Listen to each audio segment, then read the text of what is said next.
జిల్లా పిఠాపురం సెజ్లో సంధ్య aqua private limited కు చెందిన వ్యాన్ కలకలం సృష్టిస్తోంది. విశాఖ పోర్టులో భారీగా సంధ్య ఆక్వా ప్రైవేట్ లిమిటెడ్ కు చెందిన డ్రగ్స్ పట్టుబడ్డాయి. అప్పటి నుంచి సిబిఐ ఈ కేసులో దర్యాప్తును ముమ్మరం చేస్తోంది. అయితే ఇక్కడ 4 రోజులుగా నిలిపివేసిన వ్యానులో కంపెనీకి సంబంధించిన ఫైల్స్, మదర్ బోర్డులు, హార్డ్ డిస్కులు ఉన్నాయి.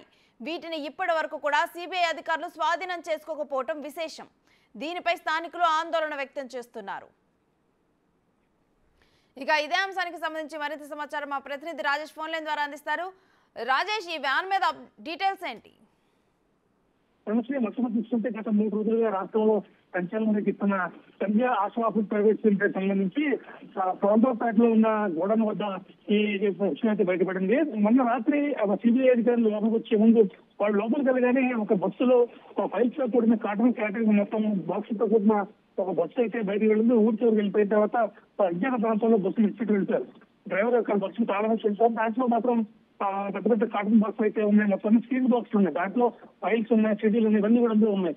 అయితే ఇప్పుడు దాకా సిబిఐ అధికారులు కానీ అటు యాజమాన్యం కానీ పడుచుకుని అయితే సిబిఐ అధికారులు లోపలికి వచ్చిన తరుణంలో ముందుగా అప్రమత్తమైన సిబ్బంది వెంటనే దీన్ని తీసుకెళ్లి బస్సులో మొత్తం ట్యాక్ చేసిన తర్వాత ఒక అజ్ఞాత ప్రాంతం తీసుకొచ్చినట్టు తెలుస్తుంది. అయితే గ్రామస్తులు గుర్తించి విషయాన్ని ఎదురు తీసుకొచ్చారు. దాంట్లో ఏమున్నాయి అంటే ఈ కంపెనీకి సంబంధించిన లావాదేవీలు మొత్తం కూడా సిబిఐ గత 3 రోజులుగా కూడా సంధ్య ఆక్వా ప్రైవేట్ లిమిటెడ్ ఈ కంపెనీలో దర్యాప్తు కొనసాగిస్తూనే ఉంది. లోపల ఉన్న అధికారులను ప్రశ్నిస్తూనే ఉంది. లోపల ఉన్న ఫైల్స్ కూడా అన్నింటి పరిశీలిస్తుంది. ఈ నేపథ్యంలో మొత్తం చూస్తే ఆ బస్సులో ఏముందనేది సందిగ్ధంగా ఉంది. అంటే ఇప్పటికైనా మాత్రం సిబిఐ అధికారులు ఆ బస్సు సీజ్ చేసి ఆ ఫైల్స్ స్వాధీనం చేసుకుంటే మరిన్ని విషయాలు కంపెనీకి సంబంధించి ఈ డ్రగ్స్ సంబంధించిన మరిన్ని విషయాలు బయటపడే అవకాశం అని చెప్పి కొంతమంది ఆశావాసం చేస్తున్నారు. ఇది ఏమన్నా కానీ పుస్తకానికి మాత్రం ఇంకా బస్సు మాత్రం అజ్ఞాతం అలాగే ఉంది. దాన్ని మాత్రం సిబిఐ అధికారులు ఇంకా ఎవరు గుర్తించలేదు. గ్రామస్తులు కావచ్చు ఇతర ప్రాంతాలు గుర్తించిన తర్వాత దీన్ని మీడియాలో ప్రచారం చేసిన తర్వాత పోలీసులు దాని మీద దృష్టి పెట్టారు. ఇప్పుడు ఇమీడియట్ గా వెళ్ళి బస్సులు సీజ్ చేసి స్థానిక పోలీస్ స్టేషన్ తీసుకెళ్తారు, లేకపోతే సిబిఐ అధికారులు దాన్ని స్వాధీనం చేసుకుంటారా అనే విషయం సందిగ్ధంలో ఉంది. మొత్తంలో చూసుకుంటే ఈ కంపెనీకి సంబంధించిన లావాదేవీలు గత 5 సంవత్సరాలుగా ఈ కంపెనీ ఇక్కడ జూన్గా రన్ అవుతుంది. 5 సంవత్సరాల మధ్య ఇక్కడ ఏం జరుగుతుందో ఏంటనే విషయం ఇప్పుడు దాకా బయటపడలేదు.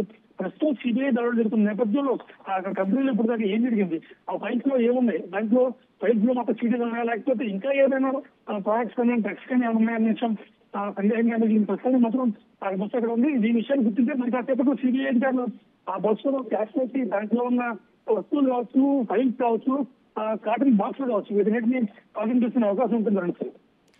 అయితే సిబిఐ అధికారులు దీంట్లో డ్రగ్స్ దొరికినప్పటి నుంచి కూడా చాలా సీరియస్ గా తీసుకొని ఇటు దర్యాప్తు చేస్తున్నారని తెలుస్తుంది. కానీ ఇప్పటికీ కూడా హార్డ్ డిస్కులు, మదర్ బోర్డులు ఇవేవి కూడా స్వాధీనం చేసుకోలేదని స్థానికులు ఆరోపిస్తున్నారు.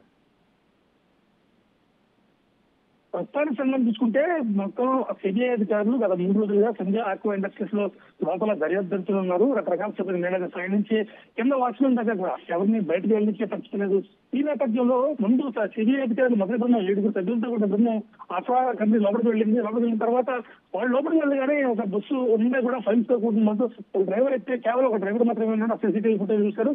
ఆ బస్సును తీసుకొచ్చి ఊరి చివరి ఎక్కడ కొంచెం నిర్మానుష్యమైన ప్రాంతంలో విడిచిపెట్టి తాళం వేసి వెళ్ళిపోయారు. అయితే ఇదంతా కూడా బస్సులో ఉన్న ఫైల్స్ కావచ్చు, సీరియల్ కావచ్చు, ఇవన్నీ కూడా ప్రస్తుతానికి అయితే స్వాధీనం చేసుకోలేదు.